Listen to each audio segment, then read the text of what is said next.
Hello everyone, आज का जो हमारा टॉपिक है उसका नाम है यूरिन फॉर्मेशन। यूरिन फॉर्मेशन के अंदर हम क्या पढ़ते हैं कि जो हमारी किडनी है उसमें भी स्पेशली जो हमारा नेफ्रॉन है उसमें यूरिन फॉर्म कैसे होता है उसके बारे में हम यहाँ पढ़ने वाले हैं। तो जो हमारा यूरिन फॉर्मेशन ये हमेशा 3 स्टेप में कंप्लीट होता है, लेकिन यहाँ पे काम आती है 2 चीजें, क्योंकि हमने नेफ्रॉन की स्ट्रक्चर पढ़ी हुई है। तो नेफ्रॉन 2 पार्ट्स में डिवाइड होता है, एक ऊपर होता है ग्लोमेरुलस पार्ट और एक होता है ट्यूब्यूल पार्ट, विनर ट्यूब्यूल। इसमें पीसीटी, डीसीटी, कलेक्टिंग डक्ट, हेलेनो वगैरह आ जाते हैं, लेकिन स्टेप कितनी है 3। तो मैं लिख देती हूँ इन यूरिन फॉर्मेशन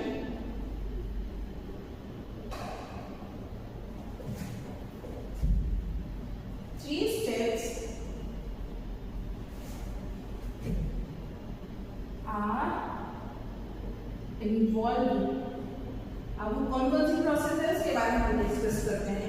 पहली जो प्रोसेस है वो है हमारी अल्ट्रा फिल्ट्रेशन। ये जो अल्ट्रा फिल्ट्रेशन है ये हमारे ग्लोमेरुलस से होता है, इसलिए हम इसको ग्लोमेरुलस फिल्ट्रेशन भी कहते हैं। फिल्ट्रेशन क्लियर है।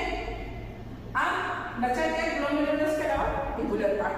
तो जो हमारा ट्यूबुलर पार्ट है उसमें क्या होता है, चीजें रीअब्सॉर्ब होती है, क्योंकि बहुत सारा मटेरियल अंदर जाता है तो कुछ चीजें हमें क्या होती है वापस से चाहिए होती है, इसलिए हम उसको वापस से रीअब्सॉर्ब करते हैं। तो सेकंड क्या हो गया हमारा यहाँ ट्यूबुलर, ये ट्यूब में ट्यूबुलर रीअब्सॉर्प्शन, चीजों को हम वापस से क्या कर रहे हैं रीअब्सॉर्ब कर रहे हैं। और जो थर्ड है, कुछ ऐसी भी चीजें होती है जिसकी हमें जरूरत नहीं होती, हम उसको किस में डाल देते हैं नेफ्रॉन के ट्यूब्यूल पार्ट में। तो हम उसको क्या कर रहे हैं सीक्रेट कर रहे हैं, और चीजों से सीक्रेट कर रहे हैं किसमें ट्यूब्यूल में। तो थर्ड स्टेप है अपना ट्यूबुलर सीक्रेशन। इन्हीं तीनों चीजों को हम आगे डिटेल में पढ़ेंगे। तो पहला स्टार्ट करते हैं अपन। पहला क्या है अपना ग्लोमेरुलस फिल्ट्रेशन।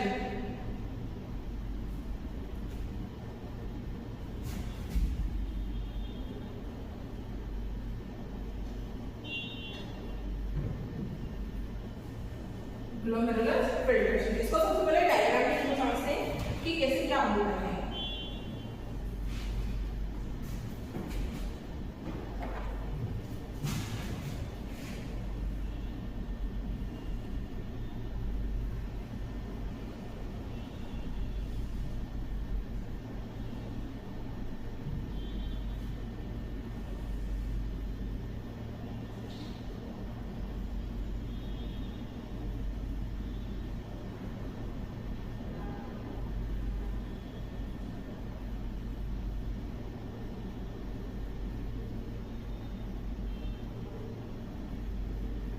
ये हमारा इसका स्ट्रक्चर है बॉमन कैप्सूल और ग्लोमेरुलस। तो ये क्या है अपना ग्लोमेरुलस, यानी जो कैपिलरीज होती है उसका गुच्छा। ये क्या है जो यहाँ पे ब्लड लेके आती है, क्या बोलते हैं एफरेंट आर्टियोल, एफरेंट आर्टरी। और जो ब्लड लेके जाती है वो एफरेंट।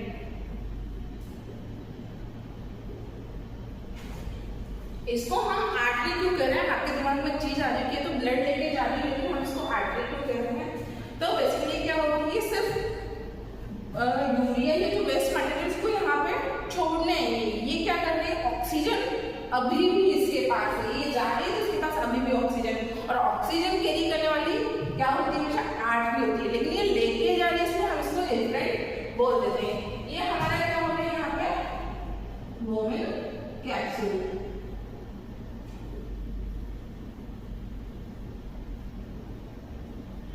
ये तो हमें नॉर्मल पता है। यहाँ पे जो कॉमन कैप्सूल है हमारी कुछ स्पेशलाइज्ड सेल पाई जाती है जिनको कहा जाता है पोडोसाइट, जो फिंगर क्रॉस सेक्शन में पाई जाती है।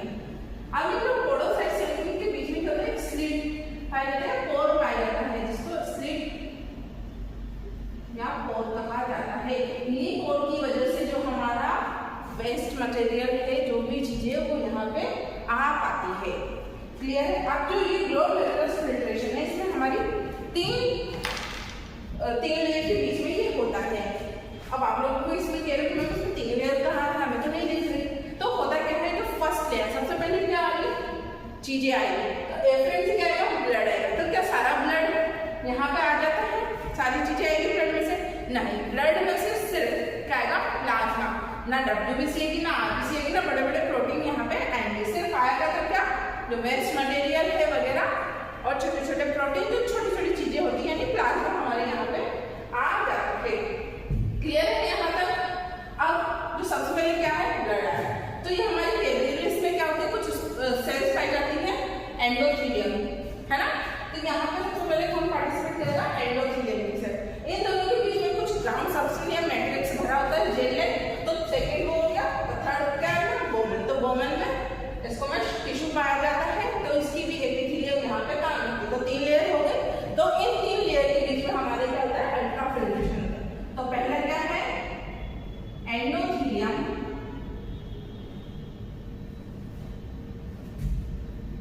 और किसकी एंडोथेलियम,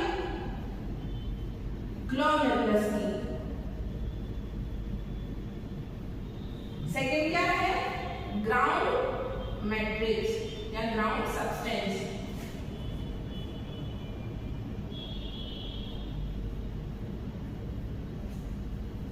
थर्ड क्या हो गया, बोमन कैप्सूल की सेल, epithelium of Boman.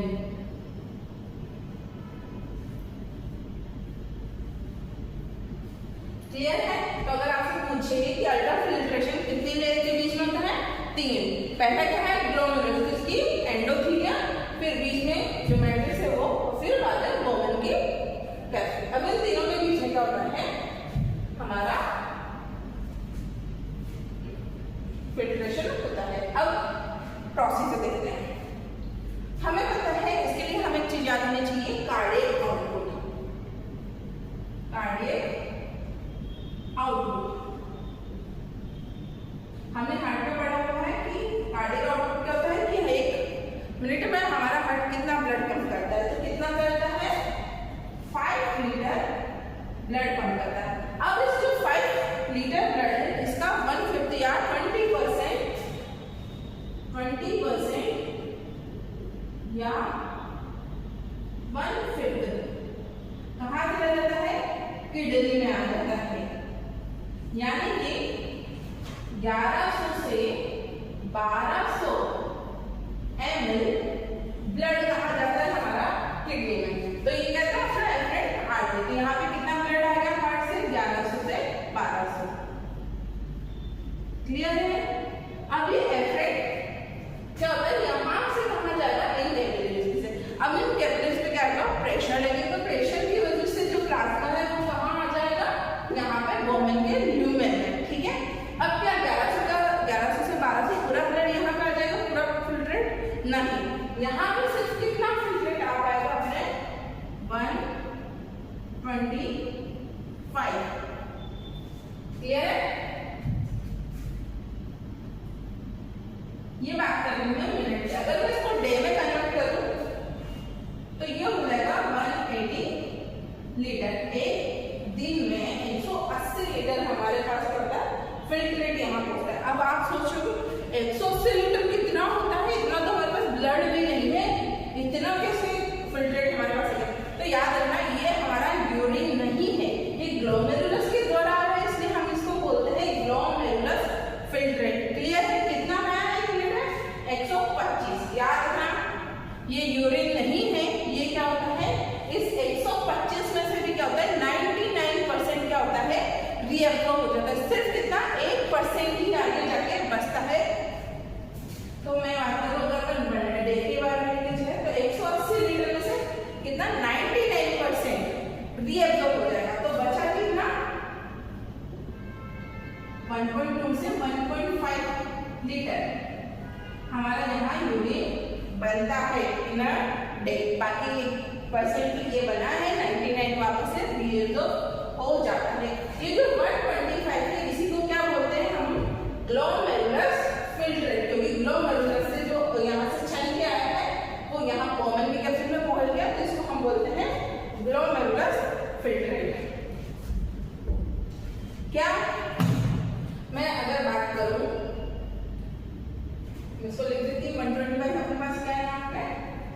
Glomerulus filtrate.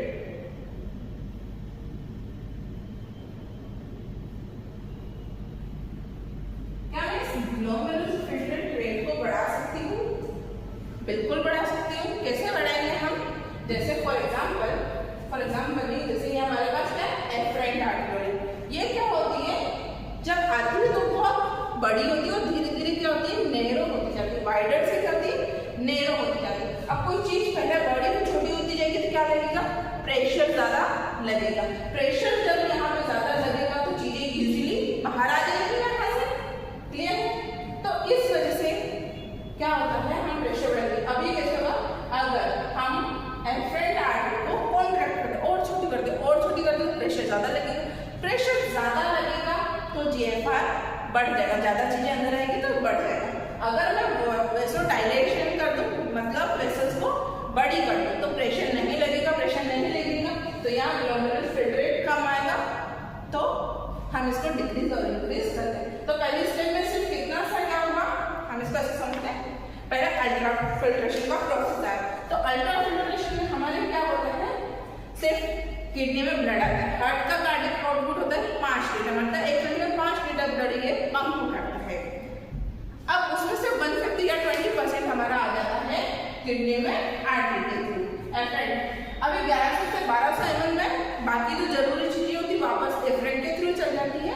जो हमारा प्लाज्मा रहता है जिसमें नाइट्रोजन वेस्ट, यूरिया, कुछ आयन वगैरह वो यहाँ पे आ जाते हैं। अब 1100 से 1200 में सिर्फ 125 ml यहाँ पे फिल्ट्रेट हमारे पास आता है 1 मिनट में। अगर हम इसको कन्वर्ट करें डे के हिसाब से तो ये हमारा होता है 180 लीटर। ये यूरिन नहीं होता है, ये ग्लोमेरुलस फिल्ट्रेट होता है। इसमें से जो 99 है वो रीअब्जॉर्ब हो जाता है, बाकी सिर्फ बचता है तो 1.2 से 1.5 लीटर ये हमारा यूरिन होता है। एक दिन में 1.2 से 1.5 लीटर यहाँ पे यूरिन का सिक्रेशन होता है। अभी कहाँ पहुंच जाता है? वो है कैप्सूल में। क्लियर है? अब आगे पढ़ते हैं। ये हमने पढ़ लिया ग्लोमेरुलस फिल्ट्रेट का। अब सेकंड हमारे पास क्या है? ट्यूबुलर रीअब्जॉर्प्शन और ट्यूबुलर सिक्रेशन। ट्यूब्यूल है तो ट्यूब्यूल में ही दोनों चीजें होगी, तो मैं यहाँ दोनों ही चीजों को एक साथ बनाऊंगी, क्योंकि सिक्रेशन और एब्जॉर्प्शन ट्यूब्यूल में होता है, तो दोनों का एक साथ ड्रॉ कर देंगे।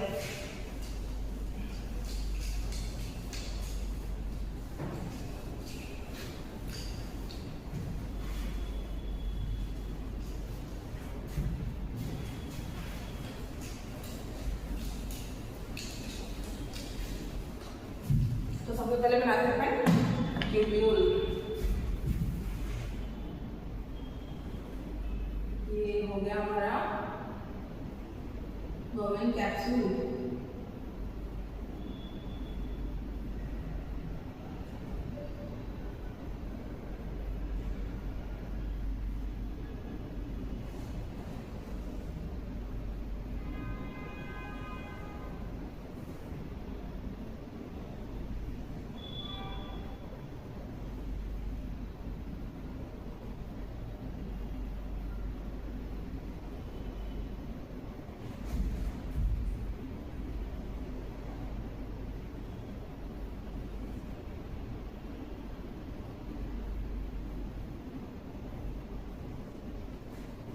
नाम हमें सबको पता है, ये हमारा बोवेन कैप्सूल होगा।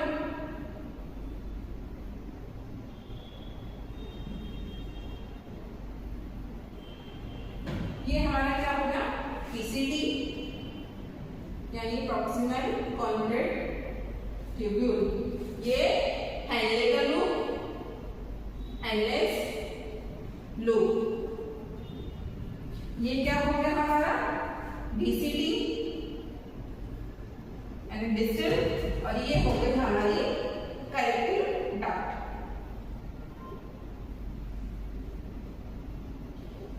अब इन्हीं में ट्यूब्यूल्स में सिक्रेशन भी होगा और क्या होगा? रीअब्जॉर्प्शन भी होगा। अगर पूछो सबसे ज्यादा रीअब्जॉर्प्शन कहाँ होगा, तो हमने ये ऑलरेडी पढ़ा हुआ है टिश्यू वाले चैप्टर में। जो हमारा पीसीटी होता है ना, इसके बाद यहाँ पे सबसे ज्यादा 70 to 80% रीअब्जॉर्प्शन होता है। क्यों होगा? ये भी हमने पढ़ा हुआ है। यहाँ पे क्या हो जाती है?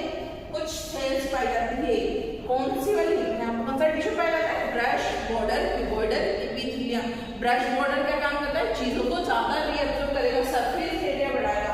तो मैं यहाँ लिख देती हूँ कौन सा, brush border epithelium, cuboidal epithelium.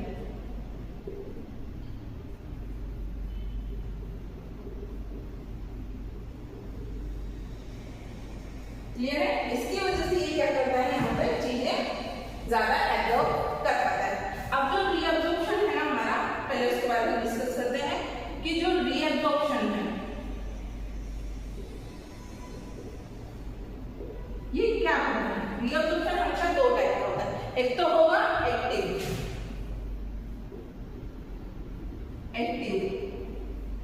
और एक होगा पैसिव। एक्टिव मतलब क्या होगा, यहाँ पे एनर्जी खर्च होगी और पैसिव में एनर्जी खर्च नहीं होगी। अब एक्टिव में बात करते हैं कौन कौन सी ऐसी चीजें हैं जो क्या होगी, रीअब्जॉर्ब होगी एक्टिव प्रोसेसिंग में। तो इसका सिंपल ट्रिक से याद करना है, कंगा तो सबने किया होगा, तो सिर्फ हमें कंगा वर्ड से याद करना है। K4 यहाँ पे पोटेशियम हो जाएगा, अमीनो एसिड हो जाएगा, सोडियम आयन हो जाएंगे और ग्लूकोज हो जाएगा। तो ये एक्टिव है।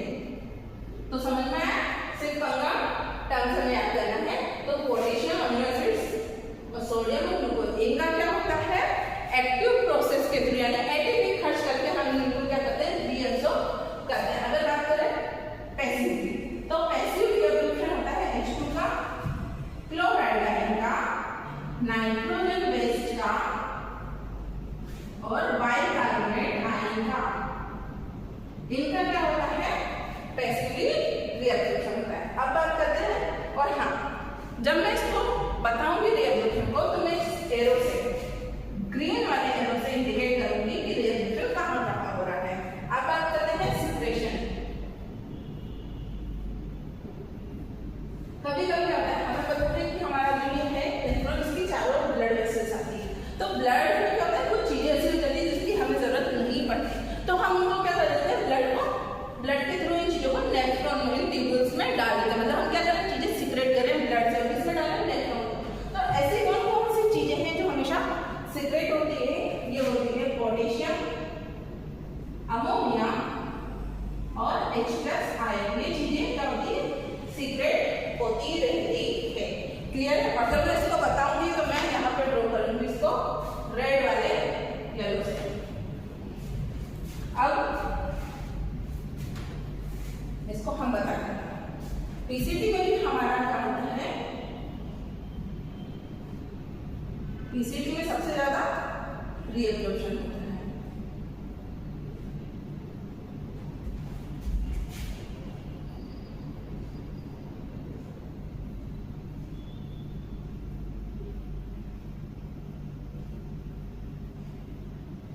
क्या मैंने ये एरो सही बनाया है, क्या सही इंडिकेट कर रहे हैं? बिल्कुल। कैसे, देखो चीजें रीअब्जॉर्ब, यहाँ से एब्जॉर्ब हो रही है तो बाहर निकल नहीं रही, तो ये क्या बाहर तो साइन इंडिकेट नहीं कर कि ये यहाँ से निकल के बाहर जाए। कहाँ जाएगी, हमारी ब्लड वेसल है उसमें जाएगी, क्योंकि इसके चारों ब्लड कैपिलरीज घूमती है। अभी कैसे प्रश्न होता है, ब्लड वेसल है सपोज करो, तो वहां से चीजें निकल के इसमें जाती है, तो ये इसको इंडिकेट करेगा, हमारा सीक्रेशन का इंडिकेट करेगा। तो सबसे बात करते हैं पहले पीसीटी। पीसीटी में मैक्सिमम रीअब्जॉर्प्शन होता है, लेकिन जो कुछ आयन है हमारे, जैसे ग्लूकोज, कुछ न्यूट्रिएंट, अमीनो एसिड, इनका तो क्या होता है 100% के आसपास रीअब्जॉर्प्शन हो जाता है। अब जो 70 to 80% है H2O, बाइकार्बोनेट आयन, NaCl, इनका क्या होता है 70% रीअब्जॉर्प्शन यहाँ पे होता है। तो अगर 70% का हो रहा है तो पूरा कहाँ हो जाएगा, पीसीटी में। तो H2O भी यहाँ पे क्या होता है, रीअब्जॉर्ब होता है, HCO3 वापस से होता है, NaCl यहाँ पे रीअब्जॉर्ब होता है। तो ये चीजें यहाँ पे रीअब्जॉर्ब होती है, क्योंकि यहाँ 70 to 80% हो तो बाकी का यहाँ हो जाएगा। अब बात करते हैं कि सीक्रेट क्या हो रही है, सीक्रेट पोटेशियम लेना, क्योंकि कभी कभी क्या होता है ब्लड में ज्यादा चला जाता है, इसलिए इसको वापस से निकालना पड़ता है। अमोनिया हो गया और H+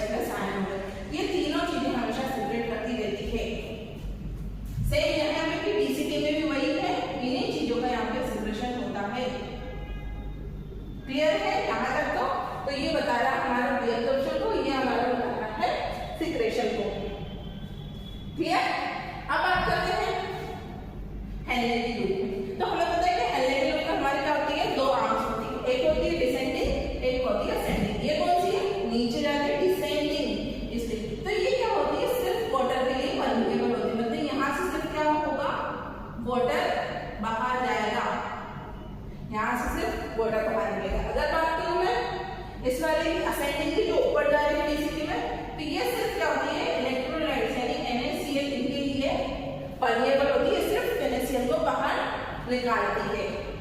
क्लियर है? अब बात करते हैं कलेक्टिंग डक्ट की। तो जो कलेक्टिंग डक्ट है इसका मेन काम होता है H2O को रीअब्सॉर्ब करना, मतलब H2O को ये एब्सॉर्ब कर लेते हैं।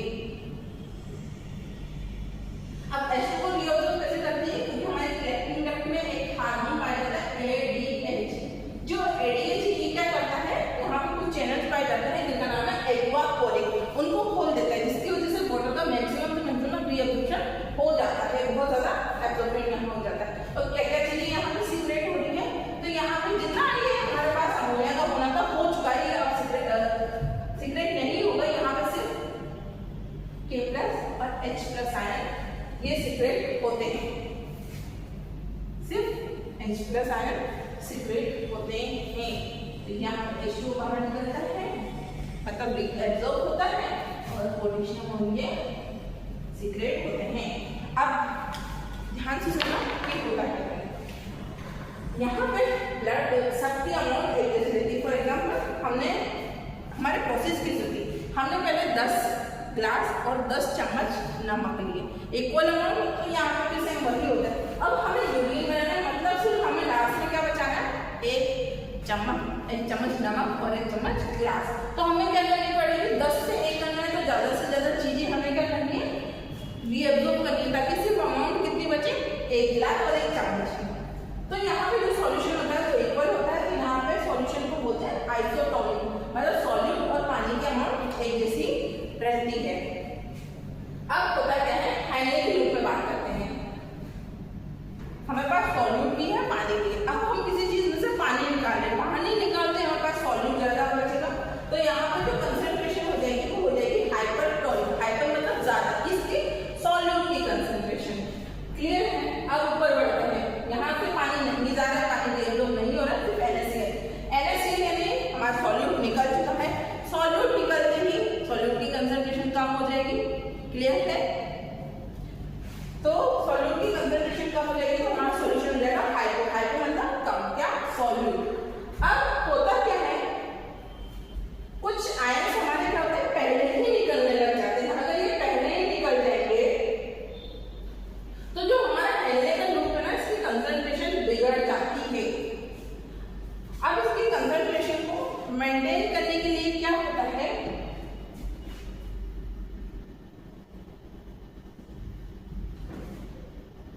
यहाँ पे हमें इसको हाइपरटोनिक रखना है, मतलब बहुत ज्यादा गाढ़ा रखना है। तो ये पहले ही निकल जाएगा तो हाइपोटोनिक हो जाएगा, तो इसकी हमें ऑक्सीडेटिव मेंटेन करनी है। तो क्या होता है, हमारा कलेक्टिव करके ना यहाँ पे यूरिया तो जो है, हमें यूरिया एक्सट्रैक्ट करना है, तो कुछ अमाउंट यूरिया भी